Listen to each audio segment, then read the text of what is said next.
Tom Holland is branded comic book basic and wrong for the role of Telemachus, as the Odyssey reviews criticize Brit actor's American accent. The reviews are in for Christopher Nolan's $250 million epic The Odyssey, but Tom Holland's performance has come under fire from some critics. The British actor plays Telemachus, the son of the central Greek hero Odysseus, played by Matt Damon, and has called the film one of the toughest jobs I've had. Whilst reviews for Nolan's 13th feature have been universal in praise, there has been criticism of the filmmaker's choice to modernize the dialogue and deviate from Homer's ancient source material. The contemporary spin on the classic largely materializes on screen in Holland's performance. Flies and gnats invading your kitchen? Plug in the Zevo flying insect trap to attract and catch flying pests with blue and UV light day and night. Want to check today's Amazon deal? Scan the QR code now or visit grabdeal.us/1 before it's gone. Financial Times' Danny Lee writes that Holland's use of the word dad was jarring throughout. "My dad's coming back." Holland scowls like a furious puppy. Nolan has called using contemporary language a no-brainer. Respectfully, in this case, I would argue it was a brainer. Every dad of several jarred me out of the past.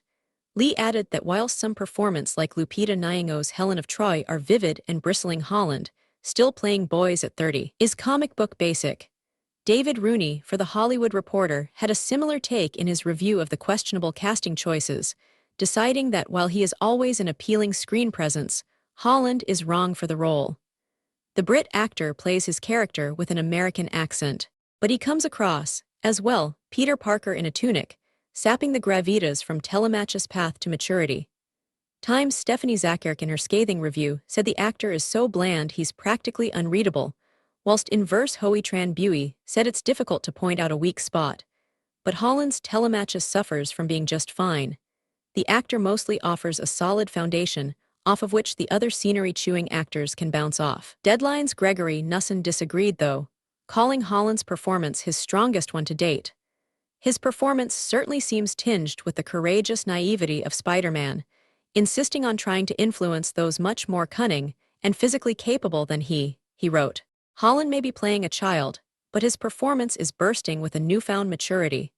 Nolan has defended his decision to use contemporary language, explaining that he was more concerned with using language that has emotional, not intellectual meaning to people. "I was maybe being naive," the filmmaker conceded. "It might bite me on the asterisk, but I wanted an earthy narrative. To me, it was a no-brainer." Holland, meanwhile, insisted the use of the word dad was no less accurate, telling Channel 4 News, "I wouldn't have even said father back in the day, would I? It would have been Greek." Holland was persuaded by his wife and co-star Zendaya to say yes to the part, with the actress joking she'd leave him if he turned down the movie.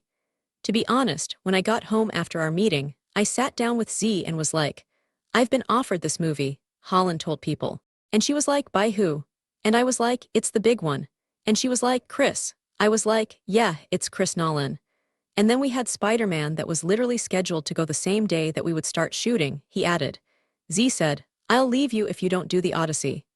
Holland managed to persuade Sony Pictures' Tom Rothman in a very uncomfortable conversation to shift the production dates for Spider-Man, a franchise jointly produced by Sony Pictures and Marvel Studios. Any other director, it might have been a slightly different conversation, Holland said of Nolan's influence in the industry.